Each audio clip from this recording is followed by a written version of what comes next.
ही बातमी आहे महाराष्ट्रातील ठाकरे बंधूच्या युती संदर्भातली।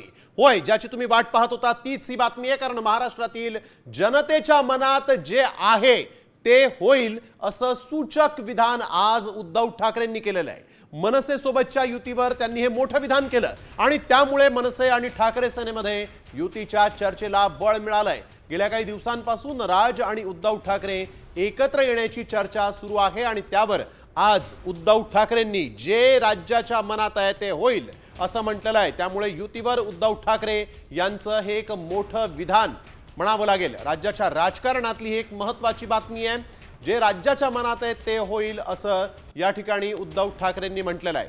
राज ठाकरे आणि उद्धव ठाकरे यांनी एकत्र यावं अशी इच्छा याआधी देखील अनेकांनी बोलून दाखवली होती आणि सेना आणि मनसेच्या कार्यकर्त्यांनी एकत्र आंदोलनं केली होती, एकमेकांच्या कार्यालयांना भेटी दिली होत्या आणि त्यानंतर उद्धव ठाकरेंचं हे विधान महत्त्वाचं आहे।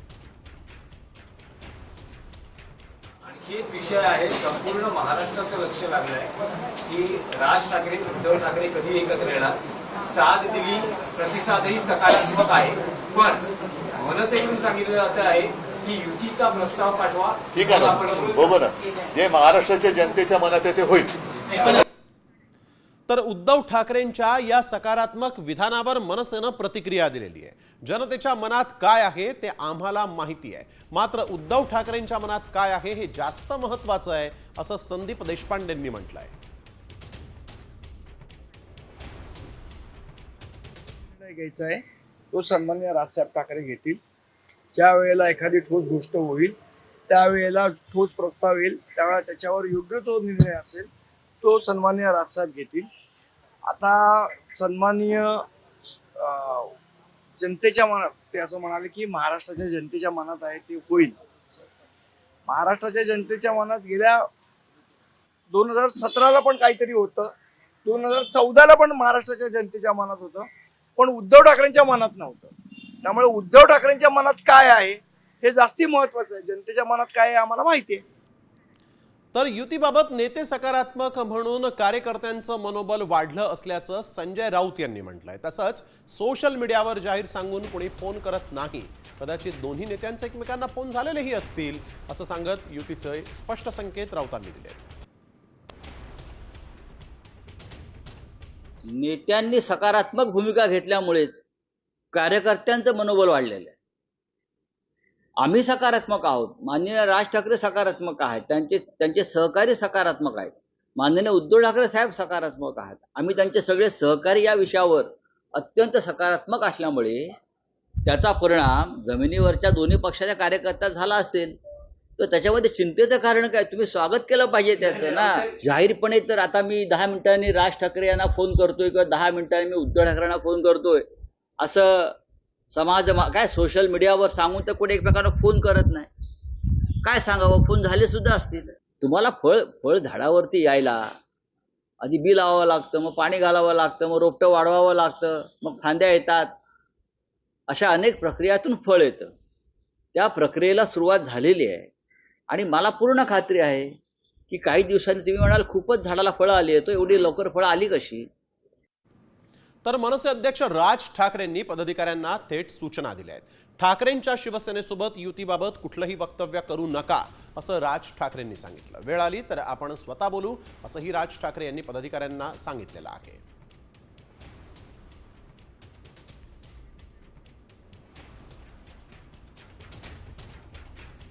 तर राज ठाकरे आणि उद्धव ठाकरे यांच्या एकत्रीकरणाविषयी जोरदार चर्चा सुरू झाली आणि त्यावर आता मनसे नेत्यांनी देखील प्रतिक्रिया दिलेली आहे। ठाकरेंच्या शिवसेनेकडून अद्याप कोणताही प्रस्ताव आलेला नाही असं संदीप देशपांडेंनी सांगितलंय। तर कॅमेऱ्यासमोर बोलून युती होत नाही, उद्धव ठाकरेंनी राज ठाकरेंना फोन करावा, तुम्ही एक पाऊल पुढे या, राज ठाकरे 100 पावलं पुढे येतील असा सल्ला अविनाश जाधवांनी दिला आहे।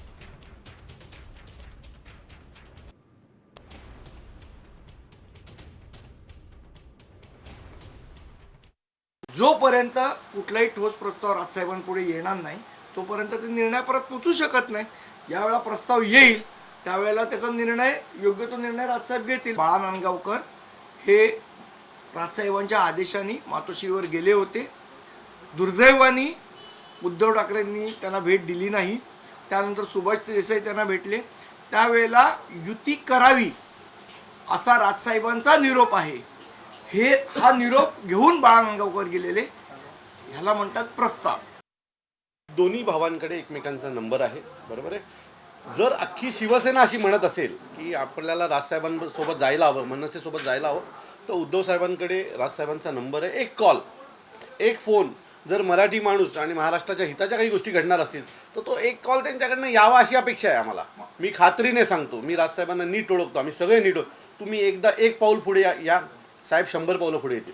कॅमेरासमोर बोलून युती होऊ शकते का? तर अमित ठाकरेंना त्यांच्या जन्मापासून पाहिलंय, तो गोड मुलगा आहे असं विधान संजय राऊत यांनी केलंय. जसा आमचा आदित्य आहे तसा अमित आहे. त्याची विधानं देखील फार गोड आहेत. त्यांच्या भावानेच काका म्हणून स्वागत करत असल्याचं त्यांनी म्हटलेलं आहे. तर राज ठाकरेंचं घर आमच्यासाठी कॅफे नाही तर दुसरं घरच आहे असंही संजय राऊत पुढे म्हणाले. अमित ठाकरे यांना मी त्यांच्या जन्मापासून पाहिलेलं आहे. गोड मुलगा आहे. जसा आमचा आदित्य आहे तसा अमित आहे. आणि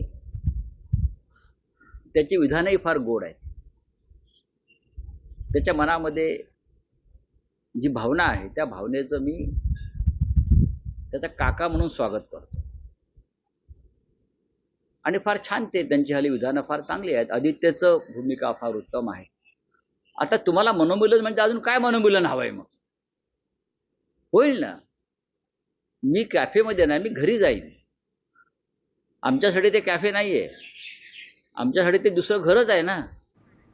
तर खासदार संजय राऊत यांचा मनसेसाठी सूर बदलला. याआधी नेते मंडळी जे आहेत ते राज ठाकरे यांची भेट ज्यावेळेस घ्यायची, भाजपचे नेते मंडळी जेव्हा राज ठाकरेंना भेटायचे त्यावेळेस राज ठाकरे यांनी शिवाजी पार्कात कॅफे खोलला आहे असं वक्तव्य राऊत यांनीच केलं होतं. मात्र आता राज ठाकरेंचं घर हे आमच्यासाठी दुसरं घर असल्याचं राऊतांनी म्हटलंय. त्यावर आता मनसे नेते संदीप देशपांडे यांनी ही प्रतिक्रिया दिली आहे.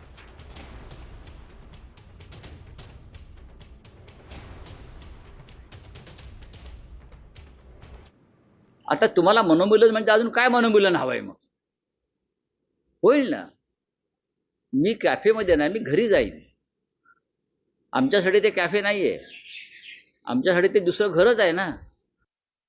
कॅफे ते घर ह्या जे विचाराचं परिवर्तन आहे. आता कॅफे हे नाव मला वाटतं संजय राऊतांनीच दिलेलं.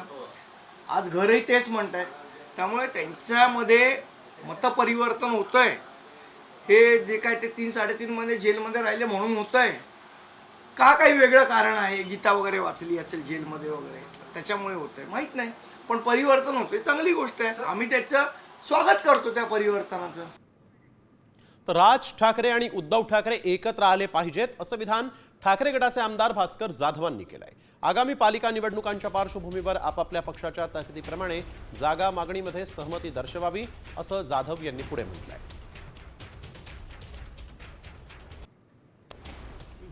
बंधू हे शेवटच्या टप्प्यात एकत्र आले पाहिजेत. सुरुवातीच्या टप्प्यामध्ये उद्धव साहेबांची 4 माणसं विश्वासातली, राजसाहेबांची 4 माणसं विश्वासातली त्यांच्या यांनी एकत्र येऊन नक्की प्रस्ताव काय दोन्ही बाजूचे याच्यावर चर्चा केली पाहिजेत. आणि त्याचबरोबर मला असं वाटतं की दोघांचेही पक्ष, लहान कोण मोठा कोण हा त्यांनी विचार करावा. या दोघांचेही पक्ष दोघांनी अबाधित ठेवावे. कुणीही कोणाचा पक्ष कुठल्याही पक्षामध्ये विलीन करू नये. तर वळूया पुढील महत्त्वाच्या बातमीकडे. लाडक्या बहिणींसाठी राज्य सरकारची दमछाक होताना दिसतेय. या योजनेसाठी सामाजिक न्याय विभागाचा निधी पुन्हा एकदा वळवण्यात आल्याची माहिती आहे. लाडकी बहीण योजनेसाठी सामाजिक न्याय विभागातील अनुसूचित जाती घटकांसाठीचा 410 कोटींचा निधी वळवण्यात आलाय आणि त्यामुळे यावरून पुन्हा एकदा वादाची ठिणगी पडण्याची शक्यता वर्तवण्यात आली आहे. आतापर्यंत सामाजिक न्याय आणि आदिवासी विभागांचा 1827 कोटी 70 लाखांचा निधी जो आहे तो महिला आणि बालविकास विभागाकडे वळवण्यात आलेला आहे.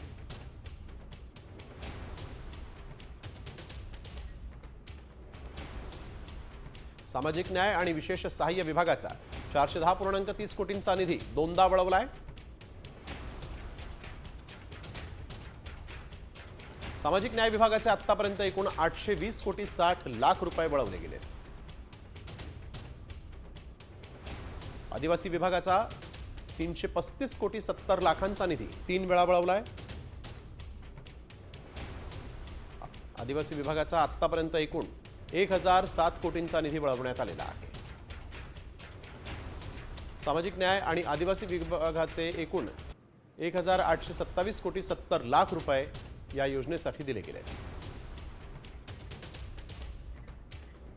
तर लाडकी बहीण योजनेसाठी पुन्हा एकदा सामाजिक न्याय विभागाचा 410.30 कोटींचा निधी वळवला आणि यावर सामाजिक न्याय मंत्री संजय शिरसाट यांनी बोलायला नकार दिला. हात जोडून ते पुढे निघाले. याआधी त्यांनी आक्रमक भूमिका घेतली होती, परंतु आता मात्र त्यांनी काही न बोलता माध्यमांसमोर हात जोडून ते पुढे निघून गेले. शिंदे गटांच्या मंत्र्यांना निधी मिळत नाही अशी तक्रार होती. तुम्ही काल विरोध करताय, आता बोलत नाही. विभागाचा पैसा वळवला का? तर वळूया पुढील बातमीकडे. मंत्री संजय शिरसाट यांच्यावर माजी खासदार इम्तियाज जलील यांनी जमीन घोटाळ्याचा आरोप केलेला आहे. शेंद्रा MIDC मध्ये 5 एकर जागा ट्रक टर्मिनससाठी आरक्षित होती. ही जागा आरक्षण काढून 6 कोटी 9 लाखांना खरेदी केल्याचा आरोप जलील यांनी केला आहे. ही जागा मुलगा सिद्धांत आणि शिरसाट यांच्या पत्नीच्या नावावर खरेदी केल्याचा आरोप करण्यात आलेला आहे. आरक्षित जागेची खरेदी करण्यात आलेली आहे. पत्नी आणि मुलाच्या नावावर या जमिनीची खरेदी झाली असा आरोप देखील जलील यांनी केलेला आहे. तर नेमका काय आरोप आहे पाहूयात ग्राफिक्सच्या माध्यमातून. जलील म्हणतायत संजय शिरसाटांकडून शेंद्रा MIDC मध्ये जमीन खरेदी करण्यात आली. तर एक ट्रक टर्मिनससाठी आरक्षित 5 एकर जमीन होती. आरक्षण काढून 6 कोटी 9 लाखात ही जमीन खरेदी करण्यात आली.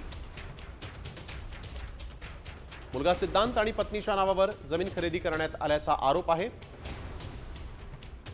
या जागेवर 105 कोटी 89 लाखांचा प्रकल्प उभारण्यात येणार आहे असा इम्तियाज जलील यांनी हा आरोप केलेला आहे. परंतु याच आरोपांवर संजय शिरसाट यांच्याकडून प्रतिक्रिया ज्यावेळेस विचारली त्यावेळेस मात्र त्यांनी बोलायला नकार दिलेला आहे. MIDCच्या रिझर्व्ड ट्रक टर्मिनसचा लँड होता. हे सगळे डॉक्युमेंट्स माझ्या हातात आहे. त्या डॉक्युमेंट्स प्रमाणे 21,275 स्क्वेअर मीटरचा जे प्लॉट होता ट्रक टर्मिनससाठी ते रिझर्व करून तितकंच लँडची मागणी संजय शिरसाटच्या मुलांनी केली आणि ते लँड संजय शिरसाटच्या मुलांना देण्यात आला. तर यानंतर वळूया एका पुढील महत्त्वाच्या बातमीकडे. अभिनेता दिनो मोरियाच्या अडचणीत वाढ झालेली आहे. मिठी नदी गाळ घोटाळ्याप्रकरणी दिनो मोरियाच्या मुंबईतील घरी ईडीनं छापेमारी केली आणि या प्रकरणी त्याची मुंबई पोलिसांच्या आर्थिक गुन्हे शाखेकडून 2दा चौकशी करण्यात आलेली आहे. दिनोचा भाऊ सँटिनो मोरिया याची देखील चौकशी करण्यात आलेली आहे. मिठी नदी घोटाळा प्रकरणातील मुख्य आरोपी केतन कदम याचे अभिनेता दिनो मोरिया आणि त्याच्या भावाशी फोनवरून संभाषण झाल्याचंही आढळलं आणि त्यानंतर त्यांची चौकशी करण्यात आलेली आहे. मिठी नदी गाळ प्रकरणी चौकशी करत असताना दिनो मोरियाच्या घरी देखील छापा टाकण्यात आलेला आहे. त्याच्या भावाची देखील चौकशी करण्यात आलेली आहे. दिनो मोरियाच्या घरी छापा पडलाय. जुलै 2005 मध्ये मुंबईत पुरामुळे 1000हून अधिक नागरिकांचा मृत्यू झाला होता.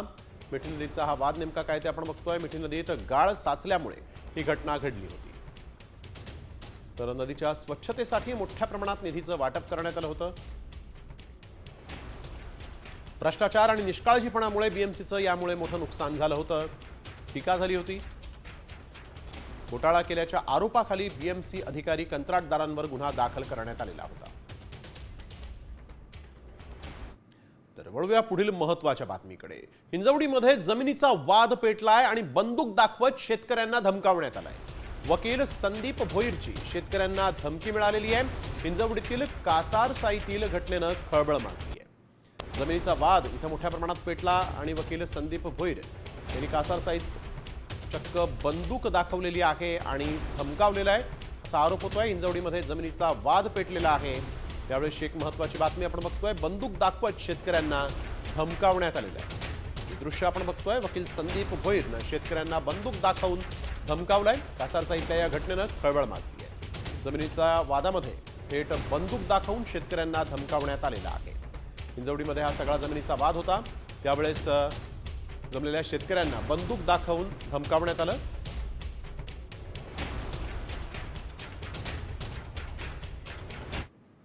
तर वळूया पुढील महत्त्वाच्या बातमीकडे. निलेश चव्हाणला कोणताही धोका नाही आणि त्याच्यावर गुन्हे दाखल आहेत, त्यामुळे त्याला शस्त्र परवाना देऊ नये असा वरिष्ठ पोलीस निरीक्षकांनी अहवाल देऊनही मंत्रालयातून शस्त्र परवाना कसा काय मिळाला असा प्रश्न उपस्थित होतोय.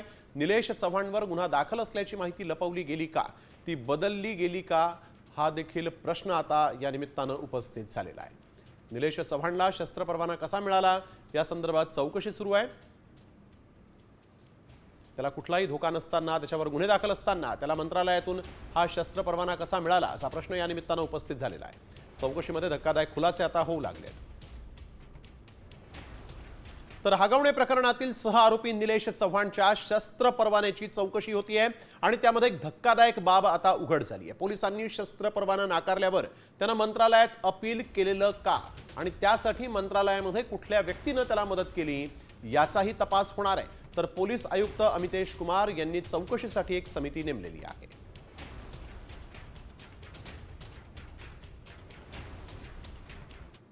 विशाळगडावर कुठलाही सण किंवा उत्सव साजरा होणार नाही असे आदेश कोल्हापूरचे जिल्हा पोलीस प्रमुख योगेश कुमार गुप्ता यांनी दिले आहे. ईदच्या पार्श्वभूमीवर या ठिकाणी कायदा आणि सुव्यवस्था निर्माण होऊ शकते या कारणानं जिल्हा प्रशासनानं सुप्रीम कोर्टात धाव घेतली. याआधी हायकोर्टानं विशाळगडावर ईदच्या कुर्बानीला परवानगी दिली होती. त्याला प्रशासनानं आता सुप्रीम कोर्टात थेट आव्हान दिलेलं आहे. विशाळगडावर उरूस नाही, गडावर पोलीस बंदोबस्त तैनात झालेला आहे. सुप्रीम कोर्टामध्ये आता प्रशासन पोहोचलेलं आहे, त्यामुळे कुठल्याही पद्धतीनं उरूसला परवानगी मिळालेली नाही. आणि आता वेळ झाली आहे व्हायरल सत्याची. एक रिक्षावाला रिक्षा चालवताच महिन्याला तब्बल 5 ते 8 लाख रुपये कमवतोय. होय, असा दावा करणारा एक मेसेज आणि त्या रिक्षावाल्याचा फोटो व्हायरलही झालाय. पण हा रिक्षावाला महिन्याला एवढे पैसे कसे काय कमवतो, त्यामागचं नेमकं सत्य काय याची आम्ही पडताळणी केली आणि त्यावेळेस काय सत्य समोर आलं पाहूया. अबब, रिक्षावाला कमावतो महिन्याला 8 लाख. रिक्षा न चालवताच कमावतो लाखो रुपये. व्हायरल मेसेज मागचं सत्य काय? मुंबईतला एक रिक्षावाला महिन्याला तब्बल 5 ते 8 लाखांची कमाई करतोय. सोशल मीडियावर या रिक्षावाल्याची तुफान चर्चा सुरू आहे. महिन्याला तब्बल 5 ते 8 लाख म्हणजेच दिवसाला 15 ते 20 हजार रुपये हा रिक्षावाला कमावतोय. हा रिक्षावाला रिक्षा न चालवताच एवढे पैसे कसे कमावतो हाच प्रश्न सगळ्यांना पडलाय. पण खरंच रिक्षावाला महिन्याला एवढे पैसे कमावतो का? व्हायरल मेसेजमध्ये नेमका काय दावा केलाय पाहूया. राहुल रुपानी यांची पोस्ट. व्हिसाच्या अपॉइंटमेंटसाठी अमेरिकन वाणिज्य दूतावासात गेलो होतो. त्यावेळी सुरक्षा रक्षकांनी अडवलं आणि बॅग आत घेऊन जाण्यास मज्जाव केला. त्यावेळी रिक्षा चालकानं लॉकर सेवा दिली. रोज 20 ते 30 ग्राहक रिक्षावाल्याला मिळतात, ज्यातून दिवसाला 20 ते 30 हजार रुपयांची कमाई होते. रिक्षावाला महिन्याला 5 ते 8 लाख रुपयांची कमाई करतो. राहुल रुपानी यांनी पोस्ट करून हा दावा केलाय. त्यामुळे सगळ्यांनाच आश्चर्याचा धक्का बसला. रिक्षा न चालवता हा रिक्षावाला कसे काय इतके पैसे कमावतो याची सगळ्यांनाच उत्सुकता होती. त्यामुळे आमच्या व्हायरल टीमनं थेट बांद्र्यामध्ये जाऊन रिक्षा चालकाचा शोध घेतला आणि खरंच रिक्षा न चालवताच महिन्याला तो 5 ते 8 लाख रुपये कमावतो का याची माहिती विचारली. हम एक कस्टमर अगर लेकर जाते हैं लॉकर तक के तो लॉकर वाला 600 रुपीज़ लेता है और 400 रुपीज़ हम लोग लेते हैं. वो भी किस बात का लेते हैं हम लोग? 2 राउंड मारते हैं, 2 राउंड मारते हैं हम लोग. और 2 राउंड बोलो तो एक राउंड में हम लोग पहले उनको की दिला के चाबी दिला कर लेकर आते और प्लस दूसरी राउंड के लिए हम लोग उनको 2 घंटा लगे 3 घंटा लगे उनका इंतज़ार करते खड़े रहते. क्यों? क्योंकि ये हमारी जिम्मेदारी है. वो आके हमको ढूंढे नहीं. अब वो बंदे ने जब वो सब चीज़ डाला तो उसको सोच होना मांगता था कि तेरे साथ में कुछ गलत हुआ क्या भाई जो तूने ये सब डाल दिया. अरे तू हमारे 1000 रुपये को देखा, हम जो दिन भर मेहनत करते तू हमारी मेहनत को नहीं देखा.